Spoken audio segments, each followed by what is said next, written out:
এক টকশোর ফাঁকে তার সঙ্গে কথা হচ্ছে যে হুজুর আপনারাও ব্যর্থ, আমরাও ব্যর্থ। আমি বললাম আমরা কিভাবে ব্যর্থ? 90% মুসলমান, অথচ এই দেশে আপনারা ইসলাম প্রতিষ্ঠা করতে পারেন না। দেশে 90% মুসলমান, অথচ কোরআন প্রতিষ্ঠার জন্য আন্দোলন করা লাগে, সংগ্রাম করা লাগে।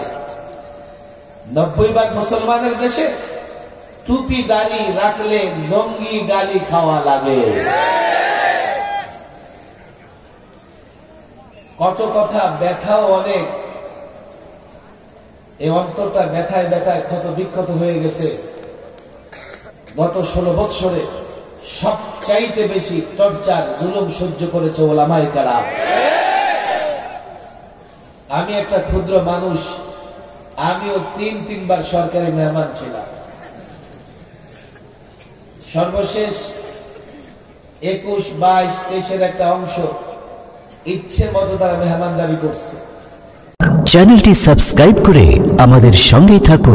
খুব খাতির যত্ন করছে, 1.5-2 মাস রিমান্ডে রেখেছে।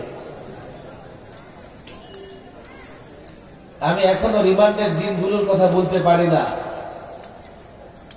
রিমান্ডে একজোড়া কাপড় পরে থাকতে হয়, ক্যামেরা লাগানো। এসপি বলে, ডিসি বলে, হুজুর উল্টাপাল্টা করবেন না, এই ক্যামেরা দিয়ে কিন্তু ওই পুলিশ হেডকোয়ার্টার থেকে আপনাকে দেখতেছে, কিছু দেওয়া যাবে না, আপনার উপর কড়াকড়ি নজর রাখতে বলেছে। একজোড়া কাপড় পরে রিমান্ডের রুমে সারাদিন তো বসে থাকা যায়, ঘোরাফেরা করা যায়, রাত্রে ঘুমাবেন, অন্তত মাথাটা রাখার তো জায়গা লাগে। মাথা রাখবেন কোথায়? ওই পানির বোতল, 2-2.5 লিটারের পানির বোতল, আমাদের খাবার জন্য যে পানি দেওয়া হতো, এই বোতলটা মাথার নিচে দিয়া কিছুক্ষণ ঘুমানোর চেষ্টা করতাম। মাঝে মাঝে খুব ভালো ঘুম হয়ে যেত, কিন্তু ঘুম থেকে উঠে দেখতাম বোতলের রেখাগুলো মাথার মধ্যে ঢুকে গেছে। গত 16 বৎসরে সবচাইতে বেশি জুলুম সহ্য করেছে ওলামায়ে কেরাম। আল্লামা মুফতি আমিন রাহিমাহুল্লাহকে গৃহবন্দী করার মাধ্যমে তারা জুলুম শুরু করে। আল্লামা মুফতি আমিন রাহিমাহুল্লাহ 21 মাস মৃত্যু পর্যন্ত গৃহবন্দী ছিলেন। গৃহবন্দী রেখে তিলে তিলে তাকে মৃত্যুর মুখে ঠেলে দেওয়া হয়েছিল। কথা অনেক, ব্যথাও অনেক, কিন্তু হাতে সময় কম, যার জন্য ব্যথার জায়গা বিস্তারিত আলোচনা করা যায় না।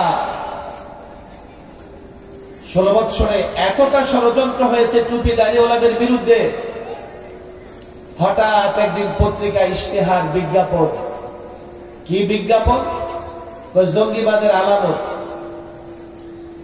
কি আলামত জঙ্গিবাদের? দেখা হলে যদি বলে আসসালামু আলাইকুম, এরপরে মাশাআল্লাহ, জাযাকুমুল্লাহ, আলহামদুলিল্লাহ। টাকনুর উপরে কি করে? টাকনুর উপরে কাপড় পরে, ধর্মীয় বই পুস্তক ইত্যাদি সাথে রাখে। এগুলো সব জঙ্গিবাদের আলামত। এমন বিজ্ঞাপন পত্রিকায়ও ছাপা হয়েছে।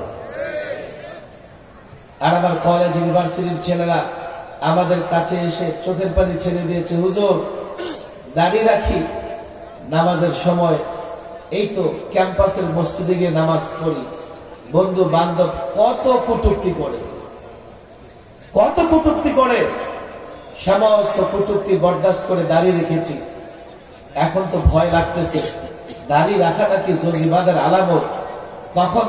কখন জানি দাড়ি রাখার অপরাধে আমাকে জঙ্গিবাদ বানিয়ে জেলে ঢুকায় ফেলে। হয়েছে তাই। আমি নিজে জেলখানায় দেখেছি অসংখ্য যুবক, এমনকি হেফজখানার ছাত্র, তাকে পর্যন্ত জঙ্গিবাদের মামলায় বছরের পর বছর জেলখানায় আটকে রেখে টর্চার করা হয়েছে, নির্যাতন করা হয়েছে, জুলুম করেছো। তোমাদের পরিণাম হয়েছে ভয়াবহ। 53 বছরে ক্ষমতা ছেড়ে কাউকে পালাতে হয় নাই, আর তোমরা ক্ষমতা ছেড়ে এক মুহূর্ত দেশে থাকতে পারো না।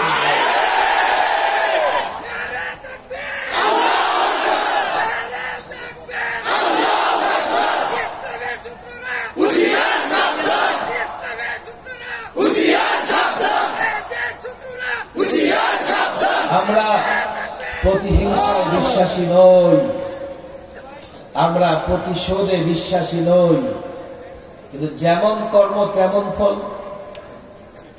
যেমন কর্ম